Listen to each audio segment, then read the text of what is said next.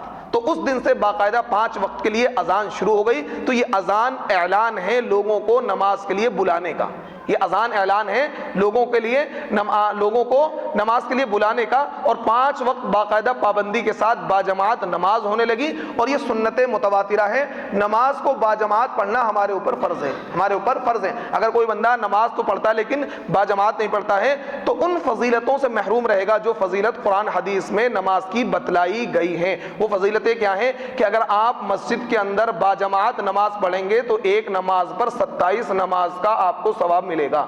کتنی نماز کا؟ 27 نماز کا، یہ بخاری شریف کی روایت کے اندر موجود ہے۔ اور ایک روایت کے اندر 25 نمازوں کا تذکرہ ہے کہ اگر آپ مسجد میں باجماعت نماز پڑھیں گے، تو آپ کو کیا ہے 25 نماز کا ثواب ملے گا، مسجد کا تذکرہ نہیں ہے۔ تو علماء نے اس کی تشریح کری کہ اگر مسجد میں باجماعت نماز پڑھیں گے تو کتنی نماز کا ملے گا؟ 27 کا ملے گا۔ اگر وہی نماز باجماعت پڑھی لیکن مسجد میں نہیں پڑھی، گھر میں پڑھ لی، اپنے کارخانے میں پڑھ لی، تو باجماعت نماز کا ثواب مل جائے گا، 25 نمازوں کا ملے گا، لیکن 27 کا نہیں ملے گا، 27 کا مسجد میں ہی آ کر ملے گا۔ اور تنہا نماز پڑھ لی مسجد میں یا گھر میں تو صرف آپ کا فرض ادا ہو جائے گا، نماز پر جو فضیلتیں اللہ نے رکھی وہ آپ کو نہیں ملیں گی۔ تو باقاعدہ طریقے سے مدینے میں سسٹم قائم کیا گیا باجماعت نماز کا۔ ایک کام نبی علیہ الصلوۃ والسلام نے اور انجام دیا، اس کے بعد پھر جنگوں کا سلسلہ شروع ہو جاتا ہے، کیونکہ اب مدینے کو ایک ریاست بنانا تھا، اسلامی بلاک بنانا تھا، اسلامی ملک بنانا تھا، کیونکہ جب تک اسلامی بلاک نہ بنے، اسلامی ریاست نہ بنے، آپ اپنے احکام کو کیسے لاگو کریں گے؟ آپ قرآن کے قانون کو کیسے لاگو کریں گے؟ جب آج ہماری کوئی ریاست نہیں ہے، آج ہمارا کوئی قانون نہیں ہے، تو اگر ہم میں کوئی زنا کر لے تو اس کو آپ کیسے اپلائی کریں گے اس کے قانون کو؟ ہم میں سے کوئی چوری کر لے تو آپ اس کے کیسے ہاتھ کاٹیں گے؟ کیونکہ قانون ہمارے ہاتھ میں نہیں ہے، ریاست ہمارے ہاتھ میں نہیں ہے۔ تو نبی علیہ الصلوۃ والسلام نے ریاست مدینہ کی وہاں بنیاد ڈالی، تو کیونکہ وہاں پر جو مضبوط طاقت تھی وہ یہودیوں کی طاقت تھی، یہودی مالدار بھی تھے، بازاروں پر بھی قبضہ کر رکھا تھا اور پڑھے لکھے بھی تھے، تو وقتی حکمت کا تقاضا یہ تھا کہ یہودیوں کو بلا کر ان سے صلح کی نبی علیہ الصلوۃ والسلام نے، ان سے اس بات پر صلح ہوئی کہ اگر ہمارے مدینے پر حملہ ہوگا تو ہم سب مل کر اس کا دفاع کریں گے، مقابلہ کریں گے، دشمن چاہے کوئی بھی ہو، اور اگر جو ہمارا دشمن ہوگا وہ تمہارا دشمن ہوگا، جو تمہارا دشمن ہوگا وہ ہمارا دشمن ہوگا، جو تمہارا دوست ہوگا وہ ہمارا دوست ہوگا، جو ہمارا دوست ہوگا وہ تمہارا دوست ہوگا، اور مکے کے کفار میں سے کسی کو بھی آپ پناہ نہیں دیں گے، کسی کو بھی آپ پناہ نہیں دیں گے، اور مدینے پر اگر حملہ ہوتا ہے تو ہم سب مل کر دفاع کریں گے۔ رہا مسئلہ مذہبی آزادی کا،